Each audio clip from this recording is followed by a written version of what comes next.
Hai kawan-kawan, semoga kita selalu dalam keadaan bahagia dan selalu diberikan kesehatan oleh Allah yang Maha Kuasa. Di sini saya akan menyampaikan sedikit wawasan atau pengetahuan saya tentang bagaimana menumbuhkan sikap kepemimpinan. Perkenalkan, nama saya Nurul Aini. Saya adalah salah satu mahasiswa dari Institut Teknologi dan Bisnis di Trenggalek. Nomor NIM saya yaitu 230104030006. Di sini saya mempunyai studi kasus.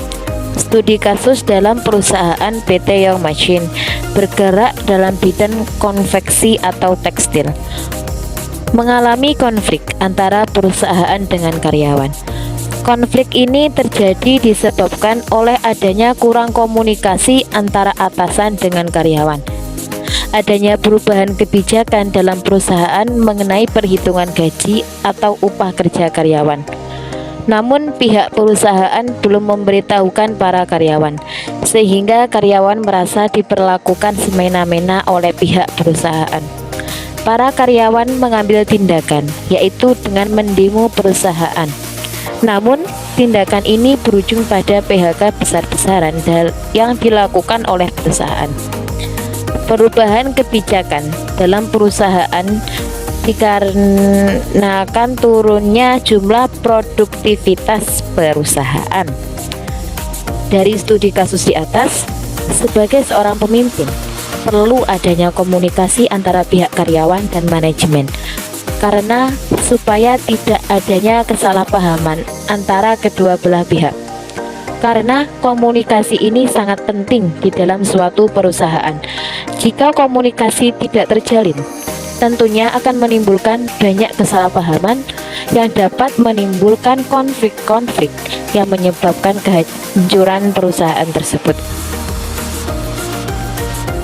Selain itu, seorang pemimpin harus memberi pemahaman kepada karyawan ataupun manajemen mengenai masalah-masalah yang ada di dalam perusahaan, seperti halnya di atas, yaitu turunnya jumlah produktivitas di dalam perusahaan, supaya para karyawan mengetahui kalau perusahaannya sedang memiliki konflik yang dapat menyebabkan gaji karyawan menurun. Dan dalam permasalahan ini, seorang pemimpin perlu mengadakan musyawarah secara terbuka antara pihak manajemen maupun perusahaan dan juga karyawan untuk mengambil sikap dan keputusan yang baik dalam mencari jalan keluar dari masalah tersebut, supaya semuanya saling terbuka dan tidak dapat menimbulkan hal yang tidak diinginkan untuk kedepannya. Dari permasalahan di atas bisa diambil kesimpulan bahwa kedepannya perusahaan harus lebih transparan atau terbuka lagi terhadap kebijakan yang dibuat, apalagi terkait perhitungan gaji atau upah karyawan. Perusahaan seharusnya lebih banyak memberikan informasi tentang keadaan perusahaan agar para karyawan juga bisa mengerti situasi perusahaan. Dan harus ada komunikasi yang jelas antara karyawan dengan atasan.